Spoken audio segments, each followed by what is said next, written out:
Penguin Random House Audio presents The Mysterious Affair at Olivetti, IBM, the CIA, and the Cold War conspiracy to shut down production of the world's first desktop computer, by Meryle Secrest.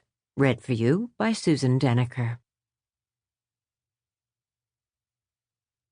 For Desire, David, Philip, Matthew, Lydia, the two Annas, Annalisa, Elisa, Albertina, Francesca, Beniamino, Franco, Gregorio, Domenico, Milton, Roberto B., and all those others whose generous help made this book possible, and in memory of Roberto Olivetti.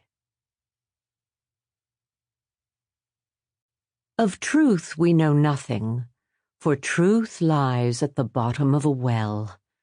Democritus. Vespasiano da Bisticci asked Federico da Montefeltro, first Duke of Urbino, "What is necessary in ruling a kingdom?"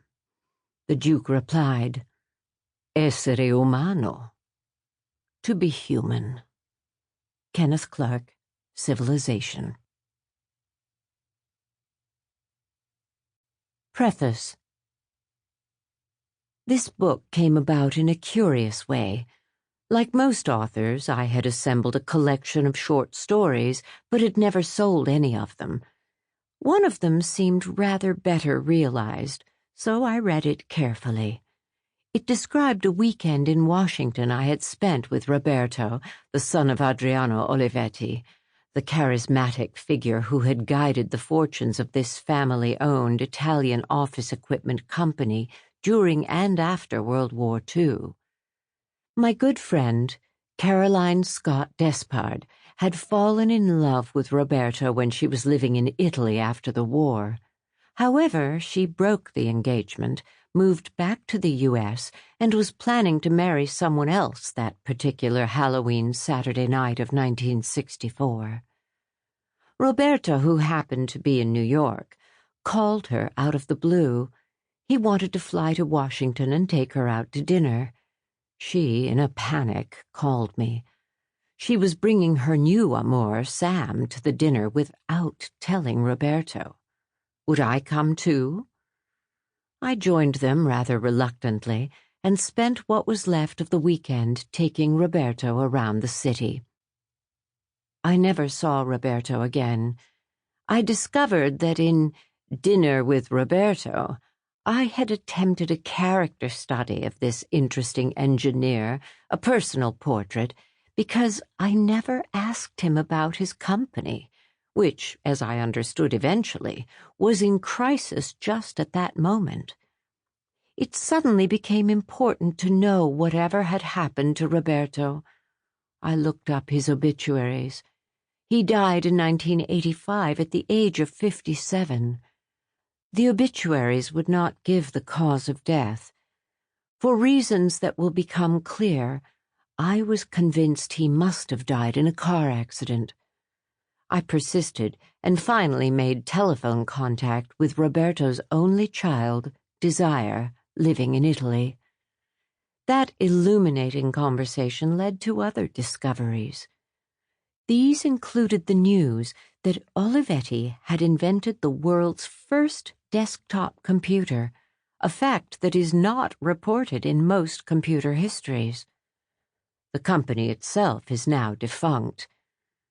I found I had opened the door upon a Cold War mystery and a major industrial spy story with the Olivetti family as its victims.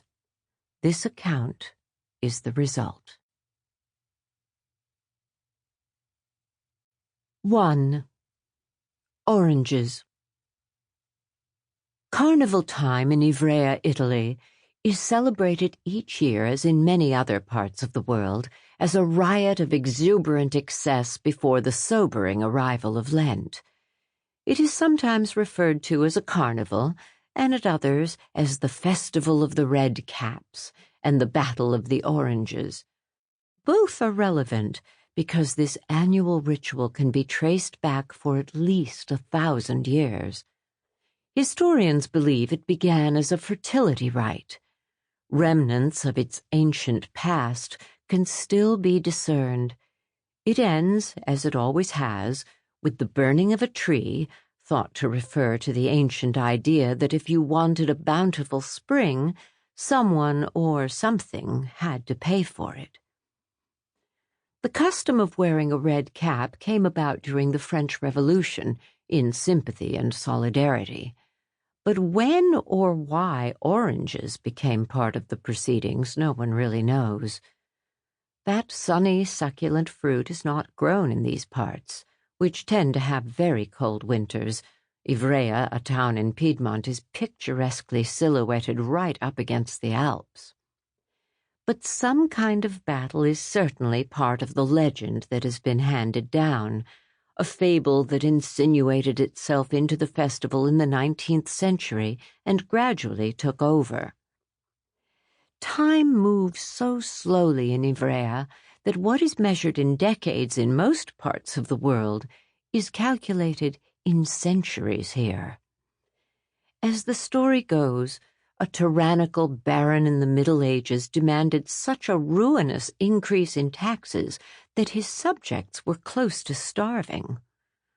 One night, the baron, exercising his droit de seigneur, took a miller's pretty daughter to bed. She was all prepared. At, one assumes, just the right psychological moment, she pulled out a dagger and expertly removed his head. A battle was joined. Soldiers were summoned to punish the citizens of Ivrea, only to be defeated by a handsome general who commanded a superior force. The town was saved, and the pretty miller's daughter destined to be celebrated by generations of grateful citizens who have no future and for whom past glories loom large. To visit there for a few weeks is to return with vivid impressions: green water bubbling and churning in canal locks, an empty piazza, silent in the noonday sun, shutters banging, a mist on the mountain peaks. A girl in white goes by on a bicycle, silhouetted against black foothills. There are plastic flowers on a window ledge and graffiti on the windows of an abandoned hotel. Old men amble along the river walks by day. At night, teenagers smoking cigarettes huddle, chatter, and silently slip away. Ducks gather in free-form patterns against the riverbanks. Lanterns creak and groan, and bats wheel over the chimneys. The whole town is transfixed, as if a painted ship upon a painted ocean. Once a year, everything changes. Barricades appear on the many wrought-iron balconies in the main square. Merchants hammer up protective boards for their display windows.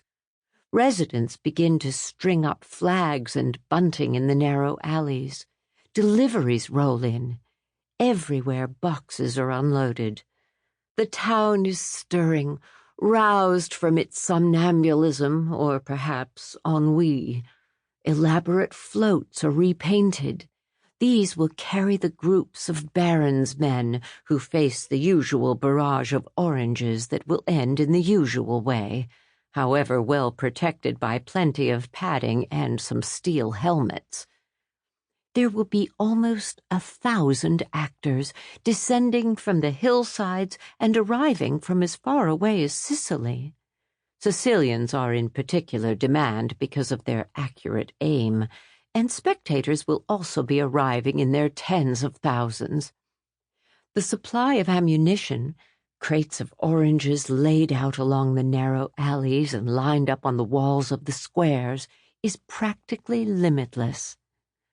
By the time the party is over, the cobblestone streets will be ankle-deep in orange slush. When the ceremonies begin, the floats start to arrive with majestic slowness down the alleys, their pace dictated by their teams of horses, resplendent in crimson blankets, ribbons, and flowers, jingling and rumbling. Sample complete. Ready to continue?